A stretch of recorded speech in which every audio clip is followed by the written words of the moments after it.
Shalom Aleichem. Yesterday, Mishnah Yomi started chapter 5 of Bava Metzia, Ezehu Neshech, about Neshech or Ribit, Ribis, interest. We mentioned that biblically prohibited Neshech is in the context of a loan, but sometimes there can be a sale that also has problematic interest on a rabbinical level. So Mishnah Gimel gives us an example of this. Macharlo et hasadeh, he sold a field. V'natan lo miksat damim, the buyer paid a down payment. V'amarlo, and the seller tells him, Eimatai shetirtze, when you want, heavy maut, bring the rest of the money, and take this field. This field is yours now with the down payment, but I'm going to be here until you bring the rest of the money. Usser. Now this is problematic because there's two possible problems.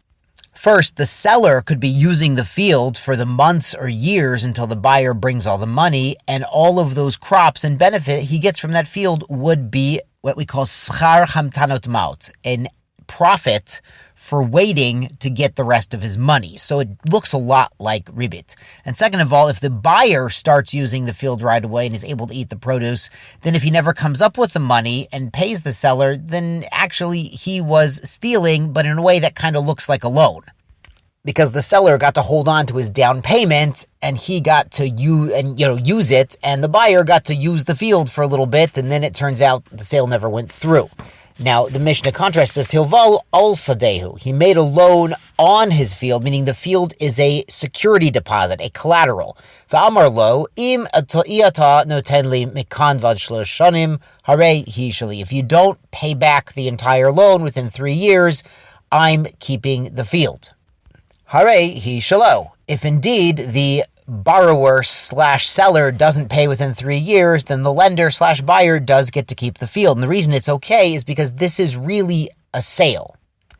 And even if the field is really worth more than the face value of the loan, it's a sale for land, and that doesn't have to be at exact equal. There's no real set value for land. V'chach, the Mishnah says, Baitus ben Zonin used to do this arrangement with the agreement of the sages. Now again, just as in the first case, it would be a problem if someone is getting the produce, getting benefit from the field during these 3 years. So in the first case, the only way to make it work is to have the produce and the profits go to a third party to be held in escrow until they figure out the deal. Same too in this case. You can't have a case where someone is getting the produce also during those 3 years. Let's go on to Mishnah Daled. Ein moshivin chanvoni lemachazit schar. We don't set up a storekeeper for half of the profits. So for instance, there's a farmer, he has a big crop.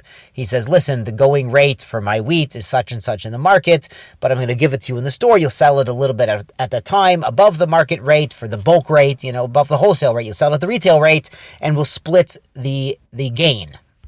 The Mishnah adds, and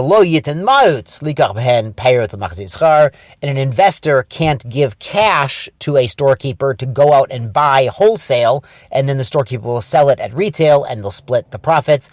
Unless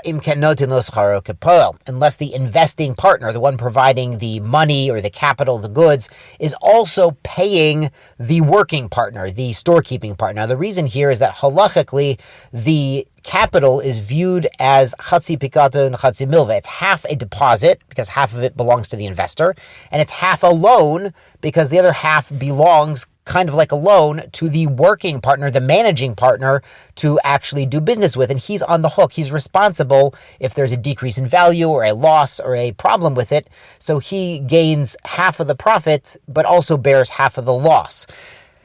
So he's an equal partner, but he's doing all the legwork. And at the end of the day, the investing partner would get back his money plus extra without having done the legwork. So we say it's only okay, it's not a problem of interest, only if he's paying the managing partner to do the legwork. The Mishnah adds a similar case when the investment is animals. We don't give eggs to a farmer, so his hens will hatch them, and then they'll raise the chicks and sell the chicks, and split the profits. We don't assess calves or colts, little horses, and they'll raise them, and then they'll sell them and split the profits. Elim ken noten lo schar ke amolo mizono. It's allowed only when he gives him schar amolo for his work, and also mizono, also the feed. Like the farmer can't be bearing the entire cost of the food to raise these animals. The investor has to go in with that as well.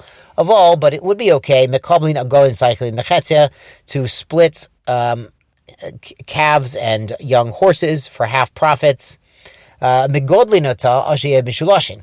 And you're going to raise them until they get 1/3 of their size, and a donkey until it's old enough to bear a load. Now, in this last case, the Gemara explains they're not assessing the exact value of the animals and having the farmer, the managing partner, be on the hook for half of their value. He says, hey, just let's take these animals, and once they get to 1/3, we'll sell them and split the profit, but he's not necessarily on the hook for the value when he's the managing partner.